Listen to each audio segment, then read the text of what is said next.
Is this really okay? Should I end this abruptly? I don't know. Even though I decided a week ago that there's no saving this relationship, is this really the only option I have? Why doesn't she understand that the things she's doing are crazy? No normal person would ever do those things. What kind of person would GPS track their partner and secretly hide cameras around their apartment? But to her, it's like another everyday thing. I can't take it anymore. I have to do it. Otherwise, will I ever find happiness? And so it's decided. Today will be the day when I break the news to her. Today will be the day I break up with Julia. I composed myself as I finalized my decision.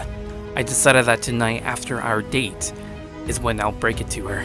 I don't think anything will change my mind during that time, but I hope she doesn't think anything suspicious based on the way I'm acting. But I guess we'll see soon.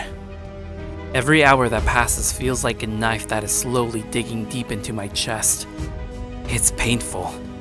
I try to distract myself with movies and browsing the internet for funny videos, but it doesn't seem to help that Julia keeps texting me about how excited she is about our date. In fact, it feels as though she's too excited for it, to the point where it feels a bit uneasy. I try not to show too much excitement for a little evening date, so in response, I give her simple replies. Although, it got to the point where I was getting on my nerves. She texted me that I had to be more excited. How could she just tell others what to feel? Does she actually think that's an okay thing to ask of someone? Even though it bothered me to do so, I complied with her demands to draw suspicion away from myself. This was painful and feels fake. Why am I even doing this? It's been this way for as long as I can remember. I don't know what happened, but over time, she grew to be more clingy, aggressive, and demanding. Although, that in itself is an oversimplification of her personality. She did mention that some stuff happened to her a long time ago that she refuses to talk about. How can I trust her if she doesn't even trust me with her own past? Eventually, the time came for a little date, as I would like to call it. Before I left, I told her that I would be the one to pick her up. That way, if anything goes south, I could run for it, or drive in this case. That's how low of an expectation I have for this date. If she gets mad about the tiniest little things, then who knows how bad it'll get. After getting myself together, I hopped into my car and drove to her house. She didn't live too far from where I was. Because of this, I intently took my time to get to her place. I didn't want to arrive too early. But regardless, I will have to face her eventually. After getting some gas and driving through traffic, I arrived at her place. As soon as I pulled into the parking spot in front of her house, I saw the curtain of her living room fling open. There she was, smiling and waving with a big grin on her face. She stared at me as though she knew everything that was going to happen. Suddenly, I received a text message from Julia that she'll be out in a bit. I figured she was finishing up getting dressed or something, but I was quickly caught off guard when it actually only took her a couple of minutes. That was pretty fast. I guess she was so excited that she didn't find the need to keep me waiting. Well, this sucks. I can't complain though. If I don't get this over quickly, then it's going to be even more torture for me. Julia came up to my car and hopped in with a cheerful hello. As she was buckling up, she asked me where I was going to take her. I stumbled on my words a bit and said to a fancy dinner downtown. It was an Italian restaurant that was pretty expensive. I figured I would splurge a bit to show that I cared enough to give her one big final dinner before I drop her from my life. Some of my friends asked me why I would do something like that, and to be honest, I don't know. Even with all her flaws and craziness, I can't just drop her just like that without a proper explanation. I could only hope she sees this as a form of kindness on my part, and we end up being friends. Unfortunately, my friends called me dumb for that, but it's whatever. And too late at this point. She looked back at me after telling her the plans and smiled so innocently. I honestly thought she was a different person, but I can't let myself get fooled. She then approached me and pecked me on the cheek as I was turning on the car. I was a bit startled, but I think I'll be okay. And so, it had begun. I started driving. I didn't have much to say, other than how the weather was supposed to be sunny this week. It was a pretty boring conversation, to be honest, but she seemed happy regardless. She held onto my hand tightly as I drove. This was just another way she displayed her affection. As I came to a stop, I noticed a girl walking by with her dog. Not like I had any interest or knew who this person was. I usually just blink out and stare at things when I'm at a stoplight. But that was quickly interrupted by a hard grip on my right hand. It was Julia. She started to dig her fingernails into my skin. Little by little, I could feel the nails digging through. I shouted in pain. I asked her to let me go. She refused. I grabbed her hand with my left hand and forced her off. She wasn't pleased. She started to get angry and yelled at me for staring at that girl. I tried to explain to her that it was nothing and that she should know by now that I never meant to look at some other girl like that. But she refuses to believe me as always. She then continued to say that if I do that again today, she'll make sure I feel the same pain she feels. She always says that though. I haven't seen her actually go off to that extent. Maybe because I avoid doing it again within the same day.